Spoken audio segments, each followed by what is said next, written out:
Do you get confused whenever you have to do your MLA in-text citations? Does your friend Gwenifer's Works Cited page look great, but yours is all wonky? Hi, I'm Dr. Clay Zuba, inventor of Zubify. MLA format is easy, as long as you know what you're doing. And at the end of this video, you're going to know what you're doing.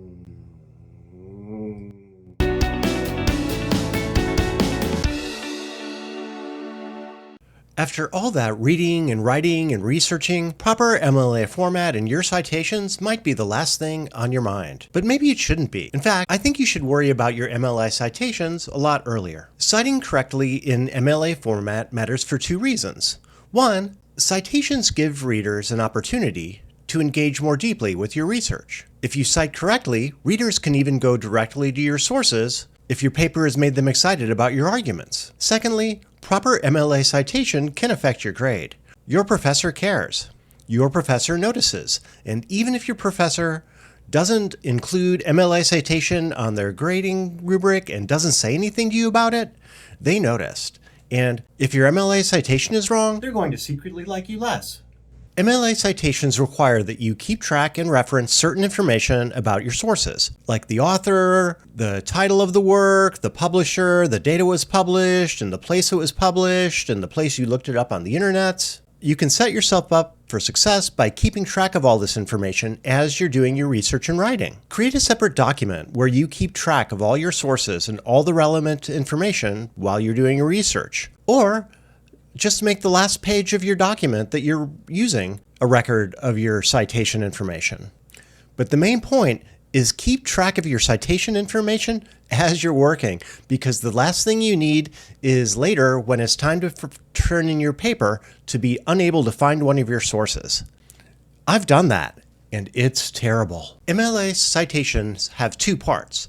The first is where you need to cite them within the text of your document whenever you summarize or paraphrase or quote directly from documents. The second is a works cited list where you include all the information that your reader would need if they wanted to look up your source and read it for themselves. Let's learn in-text citations first. In-text citations sound just like what they are. They're citations that you make in the text of your document while you're writing. The reader comes across them as they're reading. The in-text citation comes at the end of the sentence where you use your source. And they look pretty much like this. If you've introduced your source already, as I showed you in my video about how to introduce quotations, you don't need to put the author's last name in your citation. You just put the page number, like this. But if you use another source and then come back to that original source, and there might be any confusion between which source that you're talking about in your citation, you do need to put the author's last name, like this. If you've used two sources in the same sentence, put them both in parentheses at the end of your sentence, separated by a comma, like this. Notice that you don't need any commas or anything else in between the last name of the author and the page number. If your document that you're citing doesn't have an author, use the title of the document instead. If the document doesn't have an author or a title, you're going to have to figure something else out, and I think you're going to have to Google it using one of the citation resources that I'm going to talk about here in a moment. And that's the end of in-text citations. They're pretty easy. Today's helper is a little vague. He doesn't show up that much in Zubify, but he still helps out around the house a lot. He's good at laying around and kind of licking himself, and sometimes laying around on his back and making bread. See, he's good at a lot of things. You should keep an open mind about Little Vig. He might end up being your favorite helper before you know it. Oh, he got free. Phew, that was close. Now let's talk about works cited format. After citing parenthetically within the text of your research document, you need to create a works cited list that you put at the end, separated from the rest of your document with a page break. A basic works cited page looks like this. Format this page with the same MLA format as you've correctly done on the rest of your document. If you're not sure to do this, I have a video for you about correct MLA format. I'll also put it in the description of my video. You need information in your works cited page that corresponds to everything you cited in the text of your essay. The information required depends on the type of source, book, periodical, or other media like a painting or a video, and the medium that you've encountered it in. Like if you encountered it as a physical object, as a book, or a DVD, or a painting, or if you looked it up on the internets and it's an ebook, or an online periodical, or a web page, or an online video. If your sources are tricky for some reason, there are a few resources that I can recommend. And I'm going to show these in the description of the document as well. Lick! Psst, psst. One of the most commonly used resources for MLA citations is the Purdue OWL. That was the go-to document when I was in graduate school a few years ago. I could also recommend the University of Nevada at Reno's site on MLA citations, as well as the University of California site, again, in the description. I'll show you how to cite some common sources here, but because there are so many that can be tricky these days, you might have to look some of them up in the resources I just told you about. If you've got a book, you enter the author, title, place of publication, publisher, and date of publication, as I did here. If you've got a book that you found on the internets, you list all the same information, but you also add what is called a permalink to the document. The permalink can be found at the publisher's website or the internet database that you use to look it up at the library.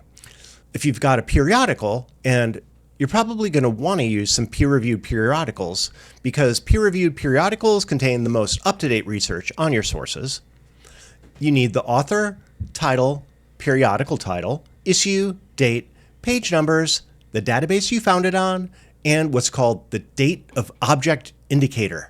Whoa, we didn't have that when I was getting my doctorate. They're new. The date of object indicator is a permanent link that the publisher is supposed to never change, that will allow somebody to look up that periodical forever based on you putting it in your document. Those are going to be your two main resources for most of your essays that you write for school. You might also use web pages for some of your sources, even though they're not as credible. You would include the title of the article, the title of the website, the web address, and the date accessed, like this.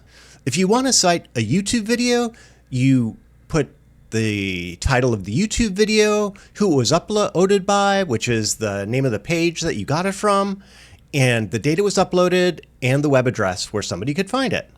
Finally, if you've got a physical object, like a work of art, you enter the author, the title, the medium, the date it was created, the institution name that keeps the object and maintains it, and the materials of composition, like this. Works cited is centered at the first line of your page. Your works cited page is double-spaced like the rest of your document, and afterward come your sources in alphabetical order, like this. The only difference in the spacing and margins between this works cited page and the rest of your document is that if your source information overflows to the next line, you need to indent that next line, with what is called a hanging indent. Wow. That's where you indent that line 5 spaces. And you can do that by playing around with the funny tabs at the ruler at the top of your document in order to do that. And that's how you do MLA style. It's really easy if you know how to do it. Just remember that you need to cite both parenthetically in the text of your document and with a full reference to that same document in your works cited page. Use the tools I taught you, or look it up online in some of the sites I've suggested in the description. Keep a list of your sources as you do research, because otherwise you're going to be very sad later because you're going to be scrambling to try to find all your sources and you're not going to be able to find some of them, and then you're going to wonder what you're going to do. Thanks for watching Zubify. Come back for more Zubify. Bye.